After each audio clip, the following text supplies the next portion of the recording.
Hi everyone, hope you're doing well from wherever you're watching this channel, depending on your time zone. Right now, there is a video of a veteran journalist, Macharia Gaitho, that is trending on social media because of how he was handled by police officers in a police station. Now, the journalist is narrating a story whereby he realized he's being trailed by a Subaru with the registration number KBC 725J. And you know the story to do with the Subarus. So after realizing that, he drove to current police station and definitely he was seeking refuge in a police station because it seems, we have heard the story of abduction in this country. These are unknown people, not in uniform. He got to a police station. And the worst just happened inside the police station. He was forcefully arrested outside the police station in a way that looked like it is an abduction. Then forced into a probox. Then later, those individuals drove off with him. Now, in all this, Macharia was with his son who was driving the car which he was in. And the son cleverly decided to record the video of what was going on in the police station, and he shared the video.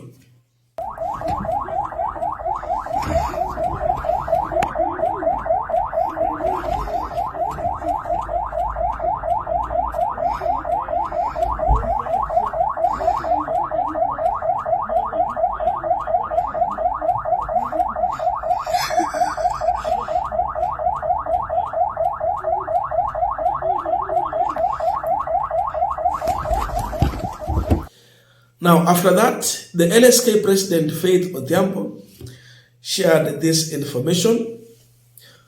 The family of veteran journalist Macharia Gaitho have alerted us that he was abducted this morning. He was intercepted while driving to Karen and taken to Karen police station, from where he was transferred into a different vehicle and driven off to a known location. This onslaught on the right of Kenyans is untenable. We demand the immediate release of Mr. Gaitho. She shared the video. Now, after sharing this information, later we saw Macharia released. My name is Macharia Gaitho. I am a journalist. Member of the Kenya Gail. I'm here with my colleagues from the Gail, from the KUJ media fraternity, here with members of my family. This morning, shortly after I left home around 8:05 a.m., I live in Kirarapur. I was blocked by a civilian car. As I was waiting for it to move out, two other men came on my left side where I was seated. My son was driving, opened the door and tried to pull me out. They did not identify themselves, so I refused to get out of the car and instructed my son to drive away. So we drove away. I think I was left with one handcuff on my wrist. We drove away. They followed us, and we decided to come to current police station because we recognize that this is an abduction or a carjacking or some similar criminal activity. So we came to current police station to look for help. We drove right into the station, but those two cars followed us right inside and forced me into their car, a white probox. I was sandwiched between two men in civilian clothes. I was handcuffed and I was assaulted. How are you? No. cannot be cowed. I think we were there during the struggle against the one-party dictatorship. If we resisted Moi, who are these ones? Yes. Now, shortly after that release, we saw information being shared on the DCI verified page. And for them, they are claiming that the arrest of Macharia Gaitho was identity mistaken. I don't know how true is that, but this is the information. Public clarification on mistaken arrest of Macharia Gaitho. The National Police Service would like to clarify to the public that this morning we arrested journalist Macharia Gaitho in a case of mistaken identity made for the arrest of Francis Gaitho. So they arrested Macharia Gaitho instead of Francis Gaitho. Look at that. How true is that? Who is our subject of investigation? We reiterate that as a service, we do not target journalists in any way, and today's incident is highly regrettable. The National Police Service remain committed to working with the media while discharging our mandate of promoting accountability and transparency. NPS, National Police Service. This is Director of Criminal Investigation, DCI. Mkubwa yao akiwa Mohamed Amin.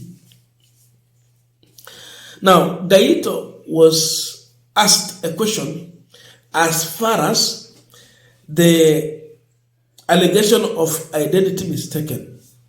And his position is that those who abducted him are criminals, nothing to do with the identity mistaken. They targeted him, they had their own reason, and that is his position. I do not believe that Francis Gaitho, I am twice his age. That Francis Gaitho does not live where I live because they trailed me from my house. That Francis Gaitho, as far as I know, does not drive a car that resembles mine. It is me they were looking for. It is me they were trailing. Now, as we conclude this discussion, just a quick request. For those who are watching and you have not yet subscribed, please consider subscribing. To our channel subscribers, I must say thank you so much. And again, to all our viewers, please give this video a thumbs up. Thank you so much, and back to this discussion. Now, where we have reached as a country, I have seen Kenyans making comments.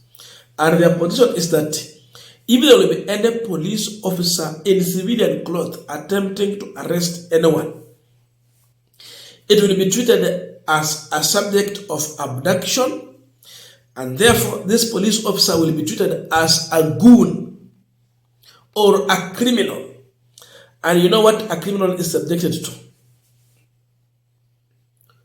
Kwa ufupi, what the public is saying is that they are going to apply mob justice on such individuals.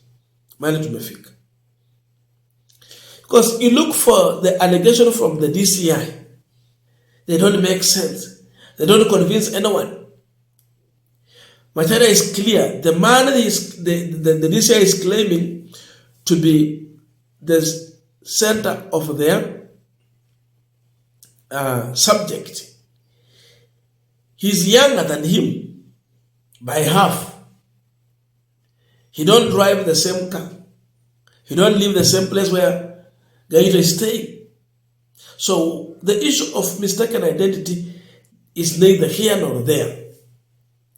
They are just trying to play around the bush. The reality is that the information was out. It was spreading by a bushfire. And therefore, there is no way police officers were going to continue with their plan of abducting the veteran journalist.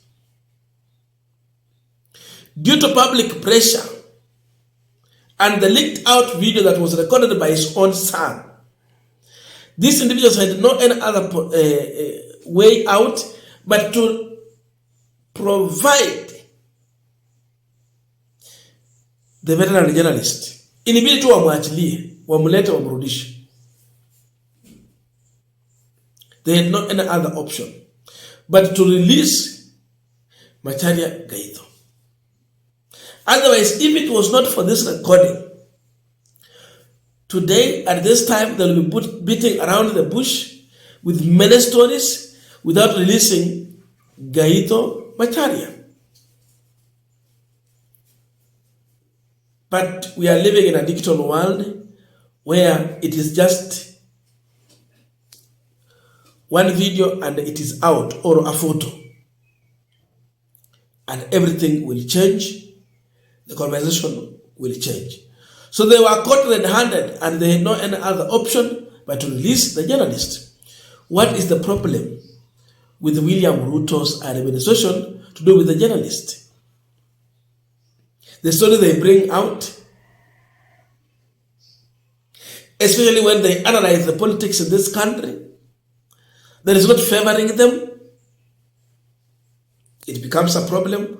You become their target. And that's exactly what is happening here.